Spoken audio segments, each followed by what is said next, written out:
Hello friends, welcome back story vibe Telugu. ఈరోజు డాక్యుమెంటరీలో the legend great director SS Rajamouli గురించి తెలుసుకోబోతున్నాం. ఈ వీడియో చూసాక ఆయన గురించి ఒక్క డౌట్ కూడా ఉండదు. మీకేమైనా తెలిసి ఉంటే కింద కమెంట్ రూపంలో తెలియజేయండి. Let's start. ఒక సినిమా 1000 కోట్లు సంపాదిస్తే అది మనకు ఆశ్చర్యం, కానీ ఒక సినిమా ఆస్కార్ వేదిక మీద ప్రపంచం మొత్తం నిలబడి చప్పట్లు కొట్టేలా చేస్తే అది మామూలు విషయం కాదు. RRR సినిమాలోని నాటు నాటు పాట ఆస్కార్ గెలిచినప్పుడు తెలుగు సినిమా చరిత్రలోనే కాదు, భారతీయ సినిమా చరిత్రలోనే అదొక సువర్ణ అధ్యాయం. ఈ క్షణాన్ని సృష్టించిన మనిషి పేరు ఎస్ఎస్ రాజమౌళి. కానీ ఈ స్థాయికి రాజమౌళి గారు ఎలా వచ్చారు? చిన్నప్పుడు ఆయన ఎలా ఉండేవారు? తొలి సినిమా తర్వాత ఏం జరిగింది? బాహుబలి, RRR వెనుక ఎంత కష్టం ఉంది? ఈ వీడియోలో ఆయన జీవితాన్ని, ఆయన ఎదుగుదలని పూర్తి డెప్త్ లో తెలుసుకుందాం.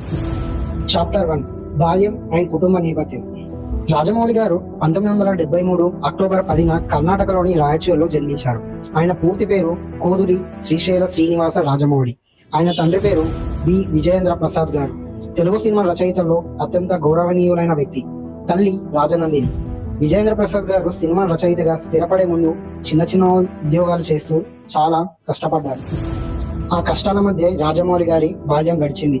ఆసక్తికరమైన విషయం ఏంటంటే, చిన్నప్పుడు రాజమౌళిని పెంచింది ఆయన తల్లిదండ్రులు మాత్రమే కాదు, ఆయన మేనమామ కూడా ముఖ్య పాత్ర పోషించారు.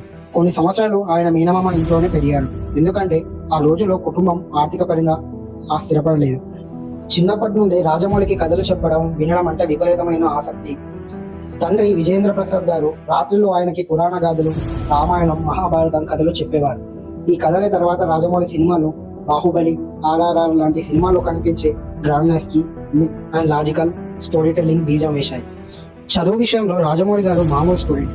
ఆయనకు కంప్యూటర్ సైన్స్ లో ఇంజనీరింగ్ పూర్తి చేశారు, కానీ మనసు మొదటి నుండి సినిమాల వైపే ఉండేది. ఇంజనీరింగ్ చేస్తున్నప్పుడు కూడా ఆయన టీవీ సీరియల్స్ కి స్క్రిప్టులు రాసేవారు. పార్ట్ 2, తొలి అడుగులు. టీవీ నుండి సినిమాకి.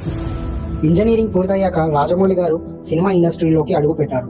మొదట్లో ఆయన టీవీ సీరియల్స్ దర్శకత్వం వహించారు. శాంతి నివాసం అనే సీరియల్ తో దర్శకుడిగా తొలి అడుగు పడింది. ఇక్కడే ఒక ముఖ్యమైన విషయం చెప్పుకోవాలి. రాజమౌళి గారి భార్య రమా రాజమౌళి కూడా ఆయనకు ఎంతో మద్దతుగా నిలిచారు. వీరి కుమారుడు కార్తికేయ రాజమౌళి రాజమౌళి సినిమాలో VFX మరియు ఇతర టెక్నికల్ విభాగాల్లో పనిచేస్తున్నారు. 2001లో రాజమౌళి తన తొలి సినిమా స్టూడెంట్ నెంబర్ 1 ద్వారా దర్శకుడిగా పరిచయం అయ్యారు. ఈ సినిమాలో జూనియర్ NTR హీరోగా నటించారు. ఇది ఒక మంచి విజయాన్ని సాధించింది, మరియు రాజమౌళి అండ్ NTR కాంబినేషన్ సినీ ప్రేక్షకులకు బాగా నచ్చింది. ఆ తర్వాత సింహాద్రి 2003లో, 2006లో విక్రమార్కుడు, 2007లో యమదొంగ లాంటి సినిమాలతో రాజమౌళి తన మార్క్ చూపించడం మొదలుపెట్టారు. ఈ సినిమాలో ఒక కామన్ థ్రెడ్ కనిపిస్తుంది. మాస్ ఎంటర్టైన్మెంట్ తో పాటు ఒక ఎమోషనల్ కోర్ ఉండటం. ఆయన సినిమాలో హీరోయిజం మామూలుగా కాదు, దాని వెనుక ఒక బలమైన కథ అండ్ లాజిక్ ఉంటుంది. ఈ సమయంలోని రాజమౌళి ఒక ఐడెంటిటీ క్రియేట్ చేసుకున్నారు. విజువల్ స్టోరీ టెల్లర్ అని. ఆయన సినిమాలో యాక్షన్ సీక్వెన్సెస్ ఎలా షూట్ చేయాలో, ఆడియన్స్ ని ఎలా ఎంగేజ్ చేయాలో అనే విషయంలో ఆయనకు సహజమైన పట్టు ఉంది. Part 3, turning point, Magadheera and ఈగ. 2009లో వచ్చిన మగధీర రాజమౌళి కెరీర్లోనే ఒక గేమ్ చేంజర్. ఈ సినిమా రామ్ చరణ్ ని స్టార్ గా చూపించడంతో పాటు రాజమౌళి గారి విజువల్ గ్రాండియర్ ని తెలుగు సినిమాలో ఒక కొత్త స్థాయికి తీసుకెళ్లింది. ఈ సినిమాలో పునర్జన్మ కథ, 2 కాలాల్లో జరిగే కథనం ఇవి ఆ తర్వాత RRR, బాహుబలి సినిమాలో కనిపించే కాంప్లెక్స్ స్టోరీ టెల్లింగ్ కి పునాది వేశాయి. కానీ రాజమౌళి గారి గొప్ప ఎక్స్పెరిమెంట్ అంటే 2012లో వచ్చిన ఈగ.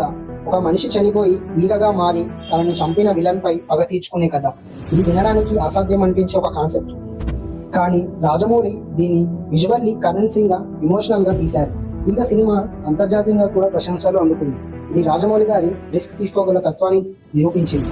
సేఫ్ కథలు కాకుండా కొత్త ఆలోచనలతో సినిమాలు తీయాలని ఆయన నమ్మకాన్ని చూపించింది. ఈ సమయంలో ఆయనకు ఒక హ్యాబిట్ గురించి చాలా మంది గమనించారు. రాజమౌళి గారు ప్రతి సినిమాకి నెలల తరబడి హోంవర్క్ చేస్తారు. స్క్రిప్ట్ రాయడానికి ముందు ఆయన తండ్రి విజయేంద్ర ప్రసాద్ గారితో కలిసి కథని లోతుగా చర్చిస్తారు. ప్రతి సన్నివేశాన్ని కాగితం మీద డ్రాయింగ్స్ తో ప్లాన్ చేసుకుంటారు. ఈ మెటికులోస్ ప్లానింగ్ తనే ఆయన సినిమాలను టెక్నికల్లీ సరిగా ఎగ్జిక్యూట్ చేయడంలో సహాయపడింది. Part 4, the great Baahubali. భారతీయ సినిమాని మార్చిన సినిమా ఇది. ఇప్పుడు వచ్చింది రాజమౌళి కెరీర్ లోనే అతిపెద్ద టర్నింగ్ పాయింట్, బాహుబలి. 2015లో బాహుబలి ది బిగినింగ్ విడుదలైనప్పుడు అది భారతీయ సినిమా చరిత్రలో అత్యంత ఖరీదైన సినిమాగా నిలిచింది.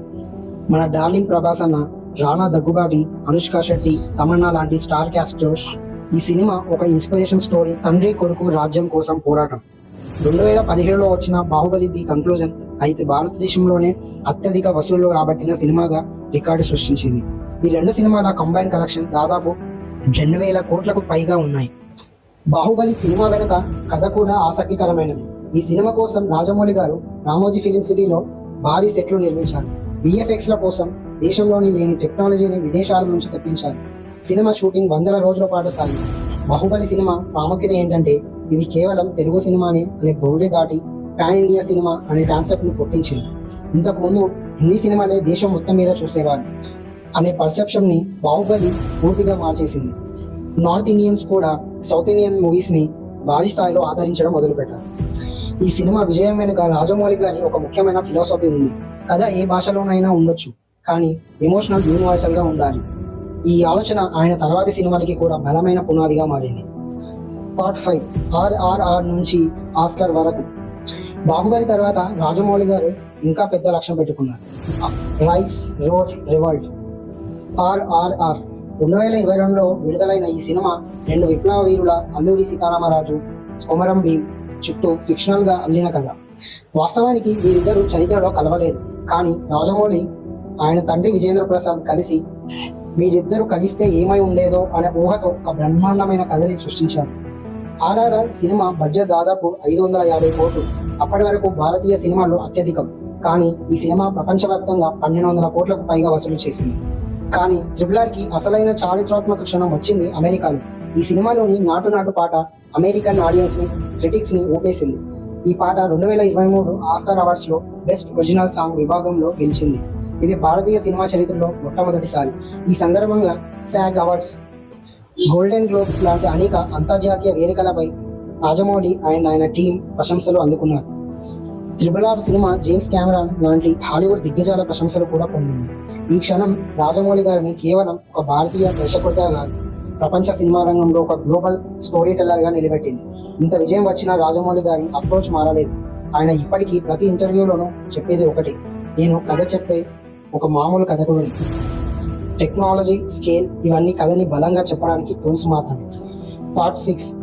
రాజమౌళి గారి వ్యక్తిగత జీవితం గురించి చెప్పుకోవాల్సిన విషయాలు చాలా ఉన్నాయి. ఆయన చాలా సింపుల్ లైఫ్ స్టైల్ ఇష్టపడే వ్యక్తి. పెద్ద పెద్ద విజయాలు సాధించిన ఆయన నిరాడంబరంగా ఉండటం, ఇంటర్వ్యూలలో నిజాయితీగా మాట్లాడటం చాలా మందికి నచ్చే గుణం. ఆయన కుటుంబం తండ్రి విజేంద్ర ప్రసాద్, భార్య రమ, కొడుకు కార్తికేయ అందరూ ఏదో ఒక రకంగా సినిమా రంగంతో ముడిపడి ఉన్నారు. విజేంద్ర ప్రసాద్ గారు 2016లో పద్మశ్రీ అవార్డు అందుకున్నారు. ఆయన రాజమౌళి సినిమాలకే కాకుండా బాజీరావు మస్తాని, మణికర్ణిక లాంటి బాలీవుడ్ సినిమాలకు కూడా కథలు అందించారు. రాజమౌళి గారి పనితీరులో ఒక ముఖ్యమైన లక్షణం, ఆయన సినిమా తీయడానికి ఎంత సమయం పట్టినా తొందరపడడు. బాహుబలి కోసం ఆయన దాదాపు 5 సంవత్సరాలు తీసుకున్నాడు. RRR కోసం కూడా చానాలు తీసుకున్నారు. ఆయన మాటల్లోనే నాకు పర్ఫెక్షన్ కంటే ముఖ్యం, ప్రేక్షకులకు ఒక జెన్యూన్ అండ్ ఎమోషనల్ ఎక్స్పీరియన్స్ ఇవ్వడం. ఆయన ప్రతి సినిమాకు ముందు రీసెర్చ్ కి చాలా సమయం ఇస్తారు. చరిత్ర, పురాణాలు, సైన్స్ వీటన్నిటిని లోతుగా అధ్యయనం చేస్తారు. అంతేకాక ఆయన ఎప్పుడు చెప్పేది తన సినిమాలో ఎమోషన్ ముఖ్యం, టెక్నాలజీ అది చెప్పడానికి ఒక మాధ్యమం మాత్రమే అంటారు. పార్ట్ 7. వారణాసి. ఇప్పుడు రాజమౌళి గారి దృష్టి అంతా వారణాసి, గతంలో గ్లోబ్ ట్రాటర్ అనే కోడ్ నేమ్ తో పిలువబడిన సినిమా మీద ఉంది. ఆ సినిమాలో మహేష్ బాబు గారు, ప్రియాంక చోప్రా, జోనస్, పృథ్వీరాజ్ సుకుమారన్ ముఖ్య పాత్రల్లో నటిస్తున్నారు. ఈ సినిమా హిందూ పురాణాల నుండి కొంత స్టోరీ లైన్ తీసుకొని ఒక visually rich time travel adventure గా తెరకెక్కబోతుంది. ఈ టైం ట్రావెల్ ఎపిక్ 2027లో విడుదల కాగలదని భావిస్తున్నారు. అంతేకాక రాజమౌళి గారు రీసెంట్ గా హైదరాబాద్ లోని అన్నపూర్ణ స్టూడియోస్ లో భారతదేశపు అత్యంత అడ్వాన్స్డ్ మోషన్ క్యాప్చర్ ఫెసిలిటీని ప్రారంభించారు. ఇది భారతీయ సినిమా టెక్నాలజీలో ఒక కొత్త అధ్యాయం. అండ్ బాహుబలి 10 years పూర్తి చేసుకోవడంతో రీసెంట్ గా బాహుబలి టార్చ్ బ్యారియర్ లో మన డార్లింగ్ బాహుబలి 3 కూడా ఉంటుందని ఒక హింట్ ఇచ్చారు. ఈ విషయాలన్నీ రాజమౌళి గారు ఇంకా ఎంత అంబిషియస్ గా ఆలోచిస్తారో చూపిస్తాయి. పార్ట్ 8. ఎండింగ్. నెంబర్ 1. పేషెన్స్. ఆయన ప్రతి సినిమాకి సమయం తీసుకుంటారు, తొందరపడరు. నెంబర్ 2. రిస్క్ తీసుకోవడం, ఈగ లాంటి అన్కన్వెన్షనల్ ఆలోచనలను నమ్మి ఎగ్జిక్యూట్ చేయడం. నెంబర్ 3. కథ మీద నమ్మకం, టెక్నాలజీ, స్కేల్ కంటే ముందు ఎమోషన్, స్టోరీ ముఖ్యమని నమ్మడం. నెంబర్ 4. కుటుంబంతో కలిసి పనిచేయడం, తండ్రి విజేంద్ర ప్రసాద్, ఆయన బంధం ఆయన సినిమాలకు బలమైన పునాది. ఒక చిన్న పట్టణం నుండి టీవీ సీరియల్స్ డైరెక్టర్ గా మొదలై ఆస్కార్ వేదిక మీద భారతదేశం పేరు మార్మోగించేలా చేసిన రాజమౌళి జర్నీ ఇది నిజంగా ఒక ఇన్స్పిరేషన్. ఈ వీడియో కనుక మీకు నచ్చితే లైక్ చేసి మీ అభిప్రాయాలు కమెంట్స్లో చెప్పండి. మీకు నెక్స్ట్ ఎవరి గురించి తెలుసుకోవాలో కూడా కింద రాయండి. Don't forget to subscribe. This is story vibe Telugu signing off. Bye.